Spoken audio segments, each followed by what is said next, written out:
비오는 골목의 비밀. 피해자의 손에 남은 손수건. 21년 만에 범인을 지목하다. 2001년 4월 17일 새벽 2시 40분. 서울 관악구 봉천동의 오래된 다세대 주택골목은 비에 젖어 있었다. 가로등 3개 중 2개는 깜빡거리다 꺼져 있었고, 골목 바닥에는 빗물이 얕게 고여 있었다. 그 위로 붉은 빛이 번지고 있었다. 29세 회사원 박지은은 그 골목에서 쓰러진 채 발견됐다. 최초 신고자는 인근 편의점 야간 아르바이트생이었다. 우산도 없이 비를 맞으며 골목을 뛰어가던 그는 길가에 쓰러진 사람을 보고 처음에는 취객이라 생각했다. 그러나 가까이 다가가자 상황은 달랐다. 셔츠는 피로 젖어 있었고 호흡은 미약했다. 여기 사람 쓰러져 있어요. 피가 너무 많아요. 구급차가 도착했을 때 그녀의 맥박은 거의 느껴지지 않았다.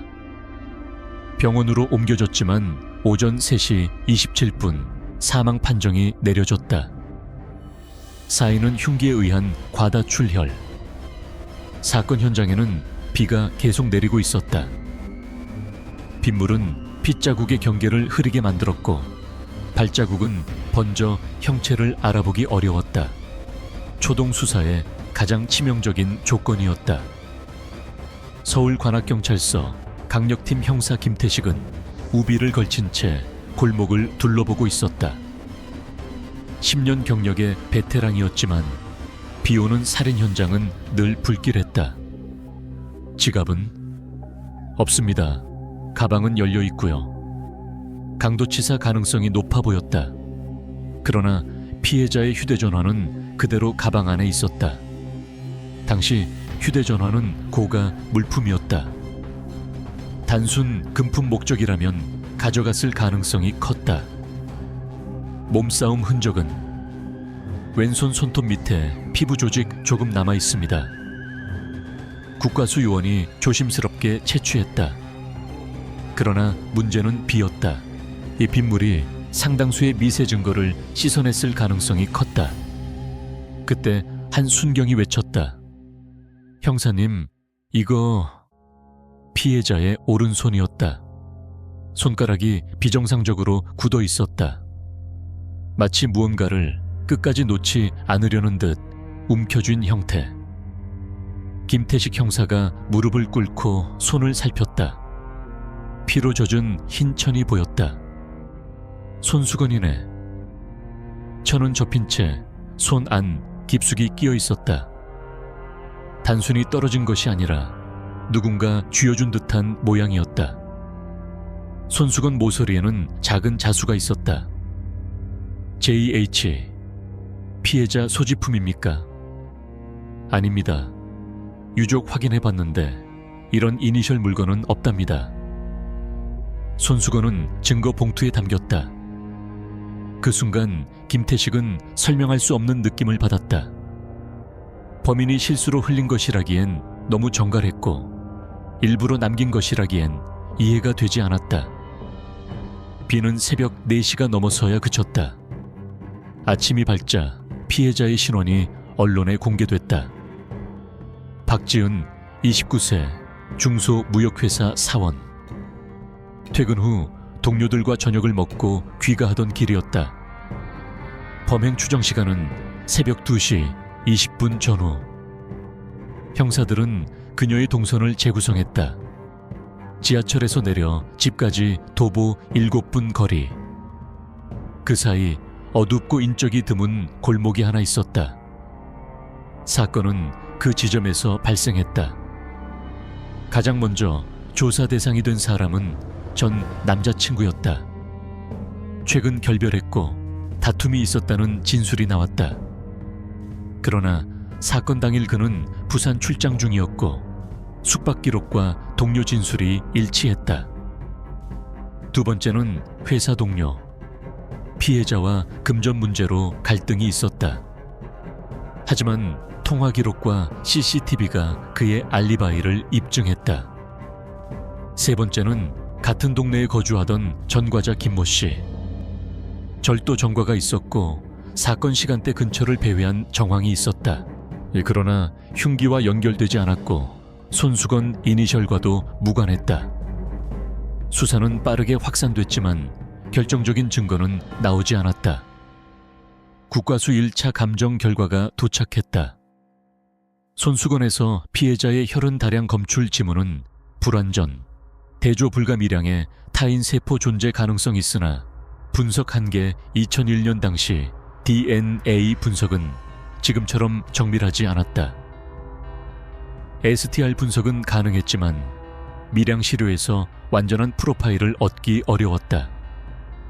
특히 혈액에 뒤섞인 경우는 더욱 힘들었다. 보관은 확실히 해두세요. 언젠가 기술이 따라오겠죠. 김태식 형사는 그렇게 말했지만 그 말은 반쯤은 체념이었다. 며칠 뒤 피해자의 어머니가 경찰서를 찾았다. 우리 지은이 마지막에 뭐라도 잡고 있었다면서요. 김태식은 잠시 망설이다 말했다. 손수건입니다. 범인 겁니까? 아직은 모릅니다. 어머니의 눈은 충혈돼 있었다.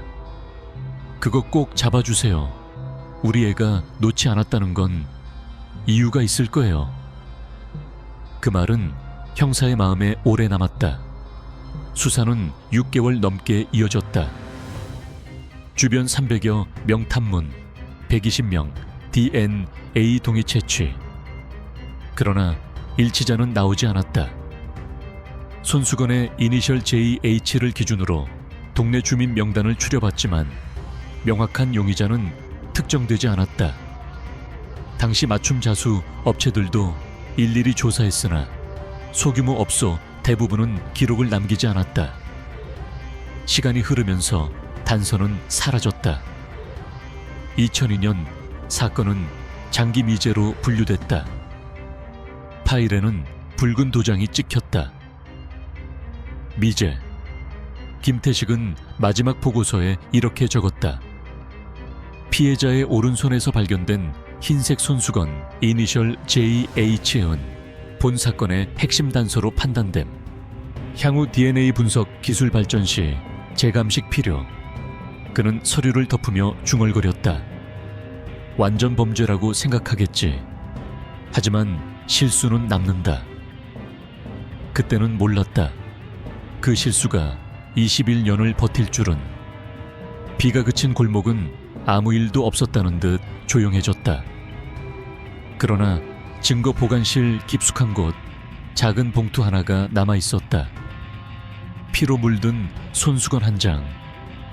그 안에는 아직 밝혀지지 않은 누군가의 유전자가 시간 속에서 조용히 기다리고 있었다. 2002년 겨울 사건은 공식적으로 장기 미제로 분류됐다. 파일 표지 오른쪽 위에는 붉은 도장이 찍혀 있었다. 미제. 서울관악경찰서 강력팀 사무실. 한쪽 철제 캐비닛 안으로 사건 기록이 옮겨졌다. 두꺼운 수사 보고서, 현장 사진, 국과수 감정서, 탐문 기록 300여 장. 그리고 작은 증거 봉투 하나. 흰 손수건. 이니셜 JH. 김태식 형사는 봉투를 한 번 더 확인한 뒤 보관 담당에게 말했다. 냉동 보관으로 돌려요. 나중에 다시 열어볼 겁니다. 보관 체계는 지금처럼 체계적이지 않았다. 증거물은 밀봉됐지만 장기 보존을 위한 표준화된 저온 시스템은 제한적이었다. 그럼에도 그는 유독 그 손수건에 집착했다. 왜 그렇게 그 천에 신경 쓰세요? 후배 형사가 물었다. 김태식은 짧게 답했다. 범인은 반드시 실수한다. 저건 실수야. 하지만 실수는 잡히지 않았다. 시간은 흘렀다. 2004년, 2007년, 2010년. 대한민국의 수사 환경은 빠르게 바뀌었다. CCTV는 늘어났고 DNA 데이터베이스 제도가 확대됐다. 강력범죄 전과자의 유전 정보는 의무적으로 채취 등록되기 시작했다. 그러나 2001년 4월의 골목은 여전히 과거에 머물러 있었다. 피해자 박지은의 어머니는 매년 4월이 되면 경찰서를 찾았다. 혹시 진전이 있나요? 담당 형사는 몇 번이나 바뀌었지만 대답은 늘 같았다.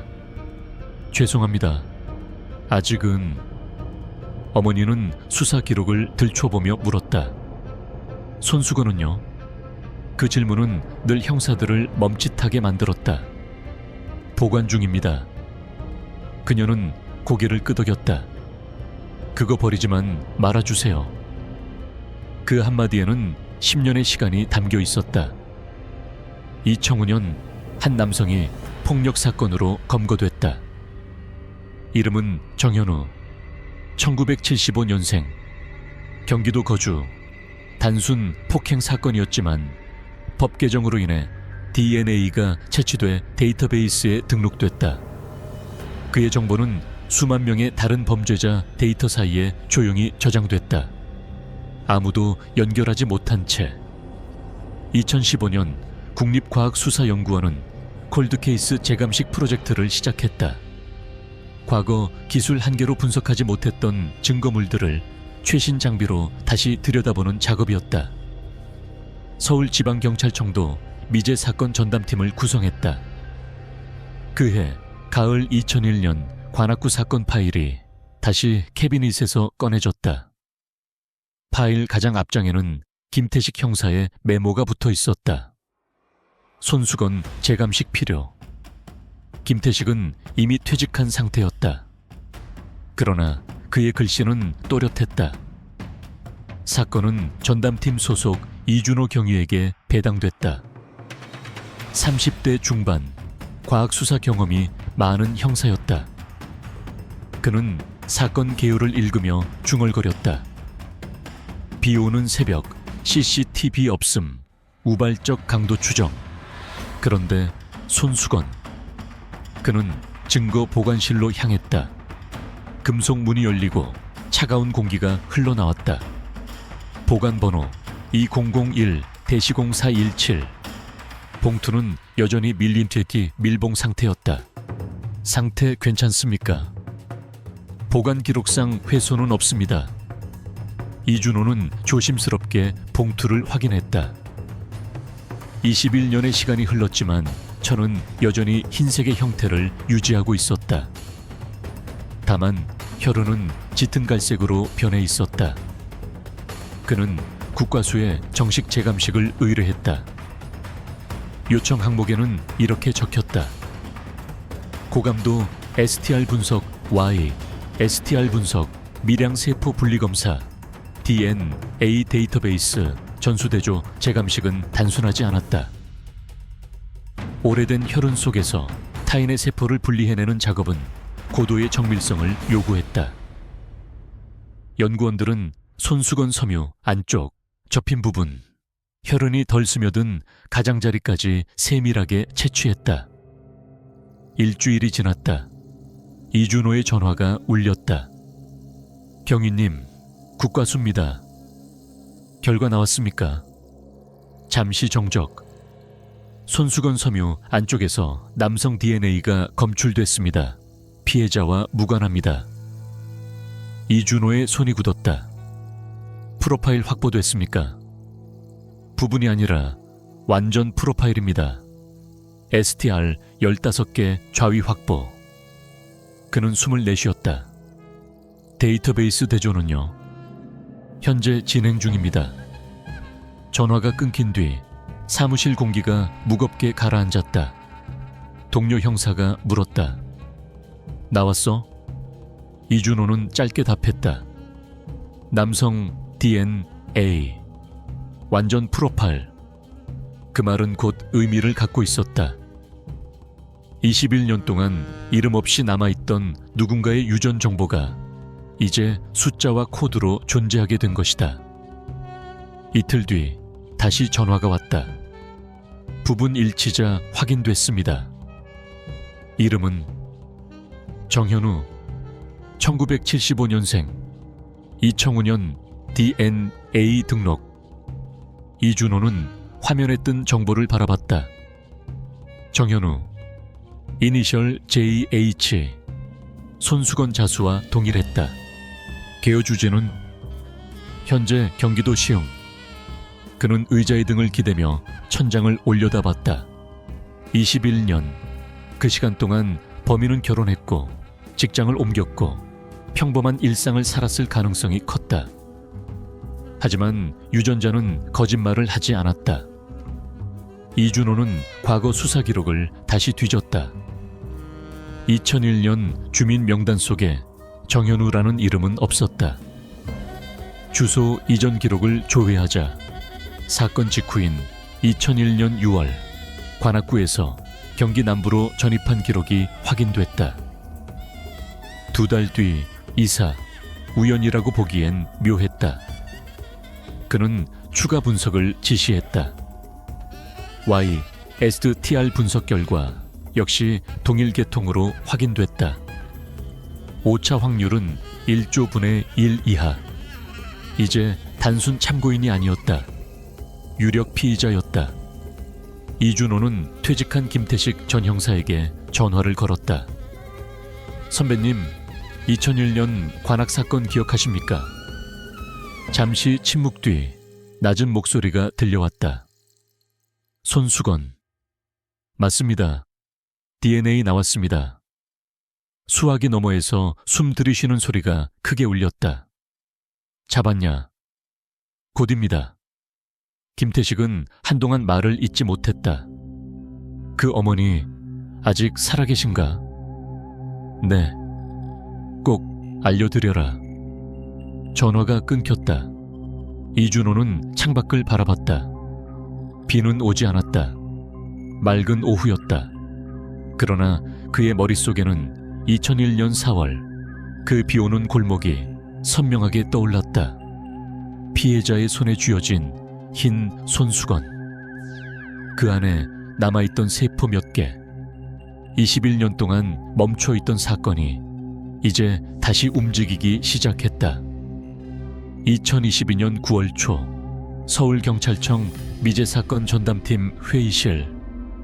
화이트보드 중앙에 이름 하나가 적혀 있었다. 정현우, 1975년생. 그 아래에는 세 줄. 2001년 4월 당시 26세 사건 직후 2개월 내 관악구 전출, 2005년 폭력전과 DNA 등록 이준호 경위는 조용히 말했다. DNA는 완전 일치입니다. 오차 확률 1조 분의 1 이하. 법정에서 부정하기 어렵습니다. 한 팀원이 물었다. 직접적 접점은 확인됐습니까? 아직 없습니다. 피해자와 통화 기록, 금융거래, 직장 연결고리 모두 없음. 그게 문제였다. 우발적 길거리 범행이라면 접점이 없을 수도 있다. 그러나 21년이 지난 사건에서 우연만으로 기소를 밀어붙이기엔 위험했다.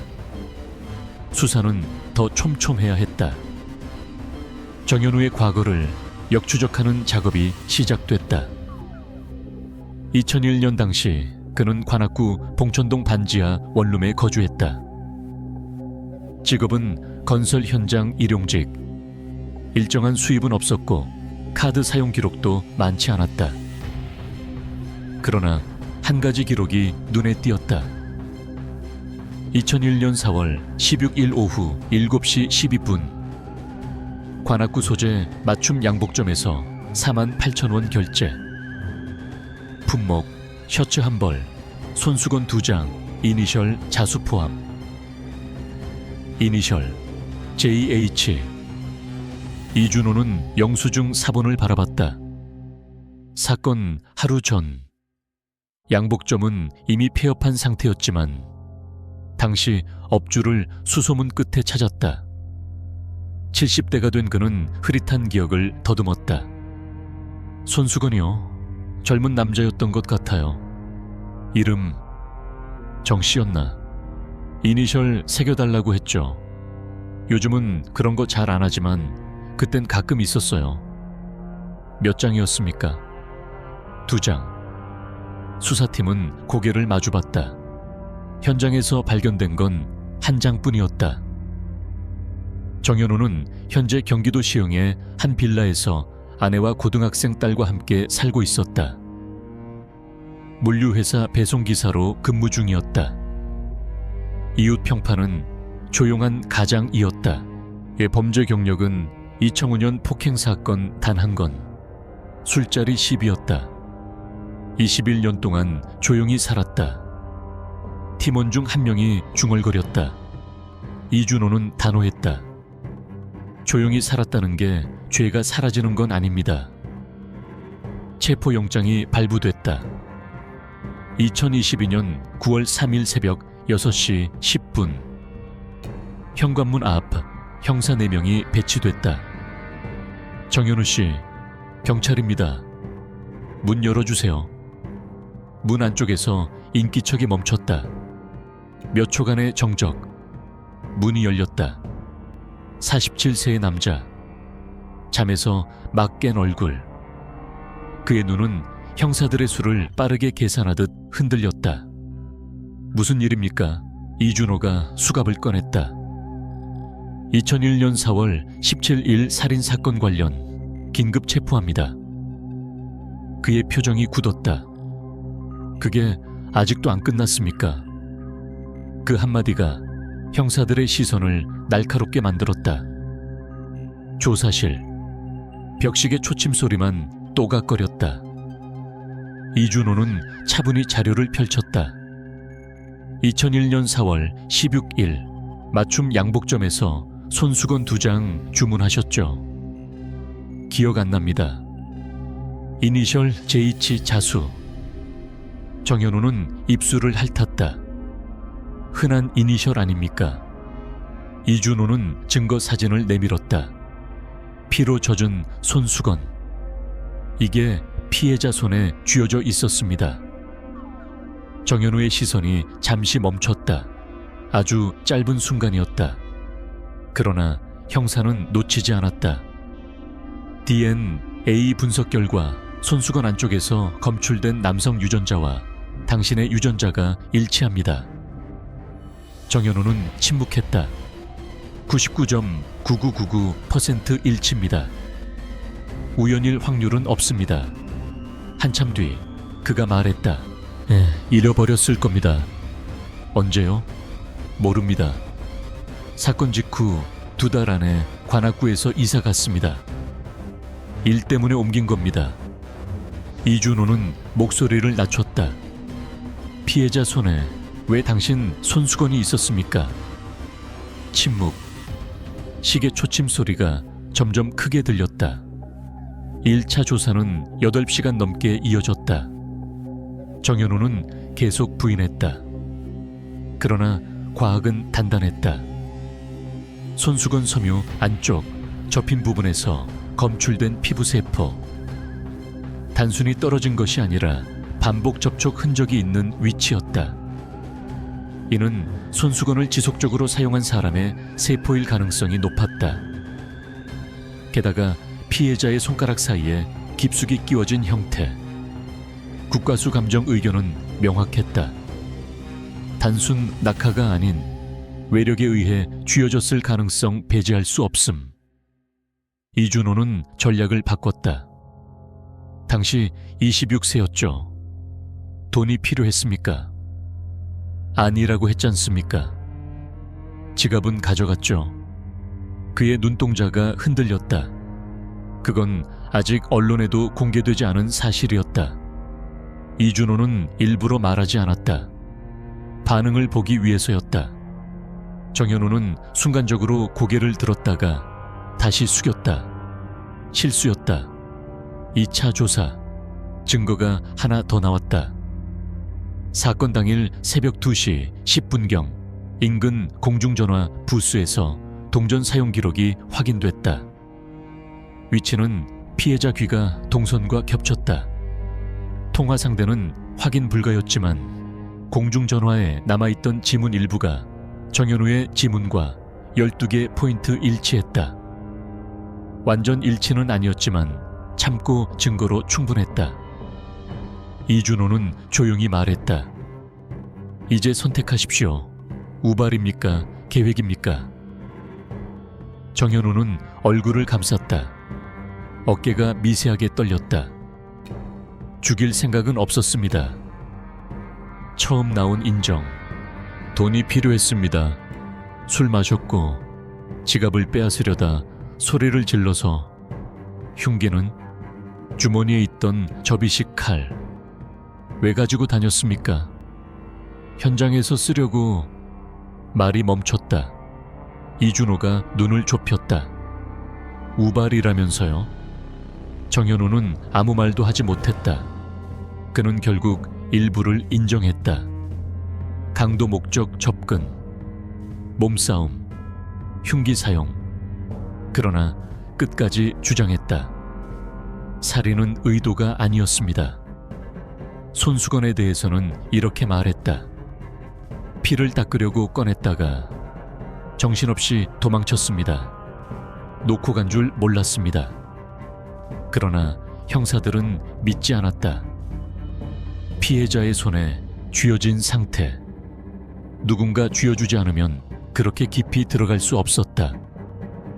마치 증거를 교란하려는 듯. 이니셜이 새겨진 물건을 현장에 남기는 실수는 범인이 가장 피하고 싶은 일이었을 것이다. 그런데도 남아있었다. 완전 범죄를 설계했지만 그 설계에는 균열이 있었다. DNA. 그는 2001년엔 몰랐다. 8년 뒤 폭행 사건으로 자신의 유전 정보가 국가 데이터베이스에 등록될 줄은. 그는 21년 동안 아무 일 없다는 듯 살았다. 결혼했고 아이를 키웠고 세금을 냈다.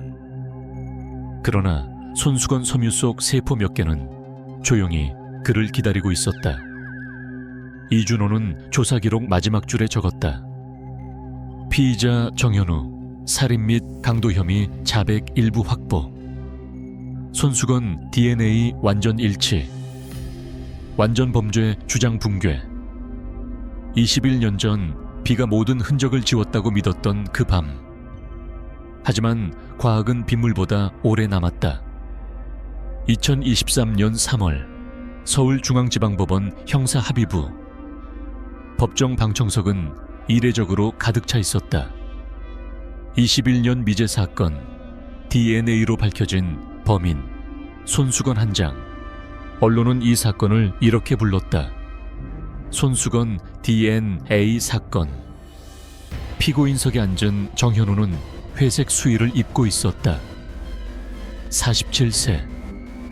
머리는 짧게 깎였고 얼굴은 수척해 보였다. 그러나 눈빛은 여전히 계산적이었다. 재판장이 입정하자 모두가 자리에서 일어났다. 피고인 정현우에 대한 살인 및 강도 혐의 사건을 심리하겠습니다. 공소 사실이 낭독됐다. 2001년 4월 17일 새벽 서울 관악구에서 피해자 박지은을 흉기로 수차례 찔러 사망에 이르게 하고 현금이 든 지갑을 강취하였다. 검찰은 첫 변론에서 분명히 했다.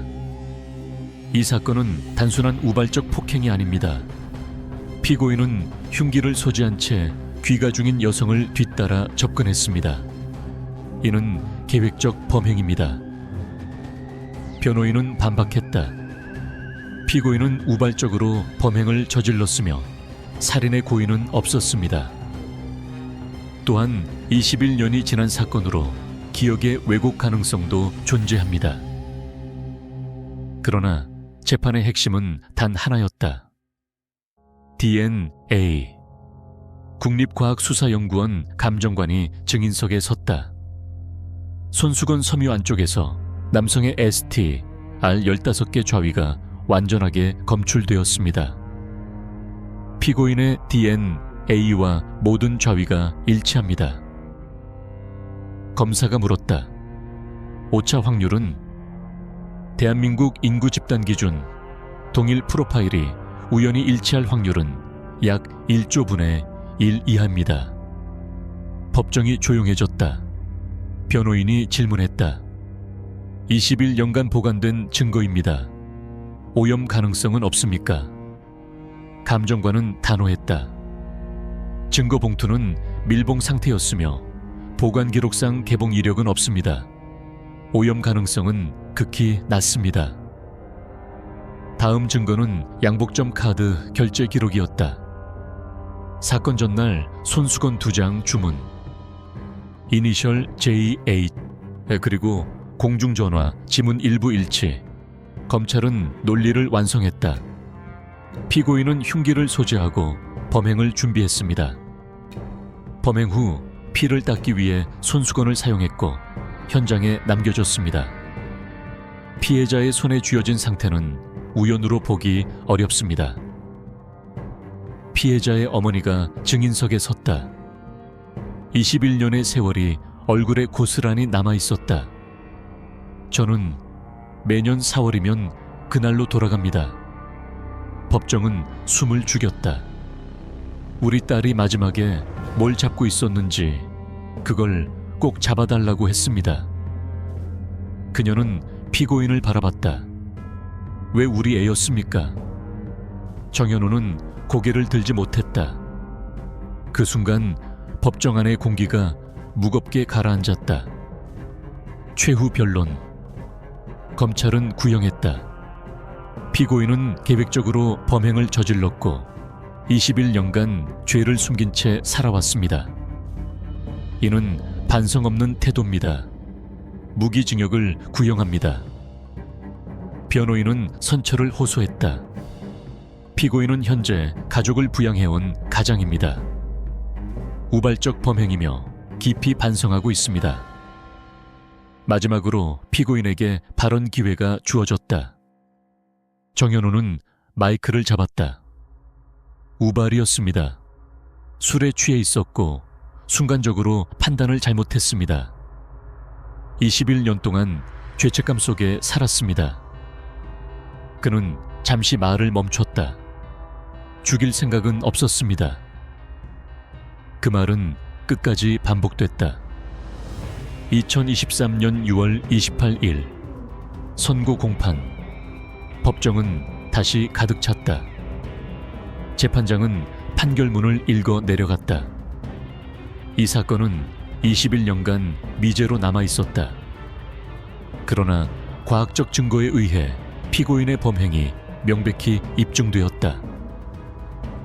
그는 손수건에 대해 언급했다.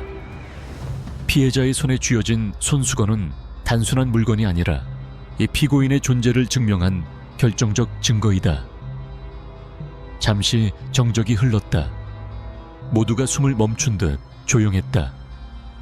3초. 그리고 판결이 내려졌다. 피고인 정현우에게 무기징역을 선고한다. 법정 안에서 누군가 흐느끼는 소리가 들렸다. 피해자의 어머니였다. 정현우는 눈을 감았다. 어깨가 미세하게 떨렸다. 완전 범죄라 믿었던 21년. 그 시간은 법정의 한 문장으로 무너졌다. 판결문에는 이런 문장이 적혀 있었다. 과학의 발전은 과거의 진실을 현재로 불러낸다. 시간은 흐르지만 범죄의 책임은 소멸하지 않는다. 손수건 한 장. 빗물에 젖은 그 천조각은 21년의 시간을 건너 법정에서 마지막 증언을 마쳤다. 이제 남은 것은 판결 이후의 삶뿐이었다. 판결이 확정된 날 비는 오지 않았다. 2023년 10월 대법원은 원심을 그대로 유지했다. 무기징역. 정현우는 더 이상 피고인이 아니라 형이 확정된 수형자가 되었다. 21년 전 새벽 비 오는 골목에서 시작된 사건은 그렇게 법적으로 마침표를 찍었다. 판결 확정 통보를 받은 날 피해자의 어머니는 형사 이준호에게 전화를 걸었다. 끝난 거죠? 네, 확정됐습니다. 수화기 너머로 한동안 말이 없었다. 그리고 조용한 숨소리가 들렸다. 이제 제 딸 이름을 마음 놓고 부를 수 있겠네요. 그녀는 21년 동안 딸의 이름을 크게 부르지 못했다고 했다. 이름을 부르면 그 밤이 떠올랐기 때문이다. 구급차 사이렌 소리, 경찰의 문 두드림, 병원 복도의 차가운 바닥. 장례식 이후에도 시간은 흐르지 않았다. 딸의 방은 그대로였고 옷장은 정리되지 않았다. 매년 4월 17일이면 꽃 한 다발을 들고 골목을 찾았다. 왜 우리 애였을까요? 그 질문은 21년 동안 답을 얻지 못했다. 법정은 범죄 사실을 증명했지만 이유까지 완전히 설명해주지는 못했다. 우발적 강도라는 판결문 문장 속에 모든 감정이 정리될 수는 없었다.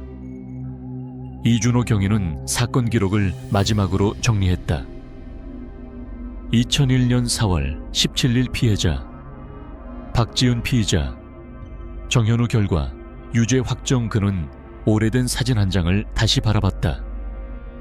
피로 젖은 손수건. 처음 이 사건을 맡았을 때 그는 단순히 재감식 대상으로 생각했다. 수많은 미제 사건 중 하나였다. 하지만 손수건의 섬유 안쪽에서 검출된 남성 DNA는 그를 21년 전 골목으로 데려갔다. 과학은 감정을 갖지 않는다. 그러나 진실을 말한다. 그는 퇴직한 김태식 전 형사에게 전화를 걸었다. 선배님, 확정됐습니다. 잠시 정적. 고생했다. 짧은 한마디였다. 그러나 그 안에는 20년이 담겨 있었다. 그 손수건 아직 보관하냐? 네, 증거 보관 규정에 따라 유지됩니다. 잘했다. 그게 말해줬잖아. 정현우는 항소심에서도 같은 말을 반복했다. 우발이었습니다. 죽일 생각은 없었습니다. 그러나 재판부는 판단했다. 흉기 소지, 심야 시간대, 인적 드문 골목 선택 범행 후 증거 은폐 시도 사건. 직후 거주지 이전 이는 단순한 우발을 넘어선 행위라고 보았다. 그가 21년 동안 추가 범죄 없이 살아온 사실은 양형에 일부 고려되었지만 범행의 중대성을 덮을 수는 없었다.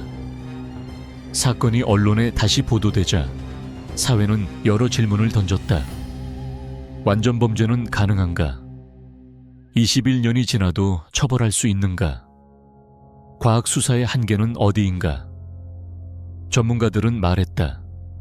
DNA 데이터베이스의 축적, 보관 체계의 개선, 고감도 STR 분석 기술의 발전이 없었다면 이 사건은 영원히 미제로 남았을 가능성이 높다고. 실제로 2001년 당시에는 밀양세포에서 완전 프로파일을 얻기 어려웠다. 그러나 2020년대에 들어서면서 섬유 안쪽에 남아있던 극소량의 피부 세포까지 분리해 분석할 수 있게 되었다. 기술은 시간이 지나며 발전했다. 그리고 그 발전은 과거를 소환했다. 피해자의 어머니는 판결 확정 후 처음으로 딸의 방을 정리했다. 옷을 접으며 중얼거렸다. 이제 됐다, 지은아. 그녀는 손수건 이야기를 다시 떠올렸다. 그걸 꼭 잡아달라고 했잖아요. 그 손수건은 단순한 물건이 아니었다. 딸이 마지막까지 붙잡고 있던 유일한 연결고리였다. 어쩌면 그녀는 본능적으로 알았을지도 모른다. 이 조각천이 언젠가 말해줄 것이라는 것을. 이준호는 사건 파일을 전자기록으로 이관하며 마지막 문장을 입력했다. 본 사건은 2001년 발생 후 21년간 미제로 남아있었으나 증거물 재감식 및 DNA 데이터베이스 대조를 통해 피의자를 특정, 기소 및 유죄 확정에 이르렀다. 완전 범죄는 존재하지 않으며 시간은 진실의 편이다. 그는 모니터를 끄고 자리에서 일어났다. 밖은 맑았다. 2001년 4월의 그 밤과 달리 비는 오지 않았다. 그러나 그는 알고 있었다. 비가 흔적을 지울 수는 있어도 증거를 완전히 없애지는 못한다는 것을. 섬유 사이에 남은 세포 하나, 데이터베이스 속 숫자 코드, 포기하지 않은 기록 한 줄. 21년 미제 사건은 그렇게 끝났다. 그리고 그 끝은 단순한 판결이 아니라 기억이 사라지지 않았다는 증명이었다.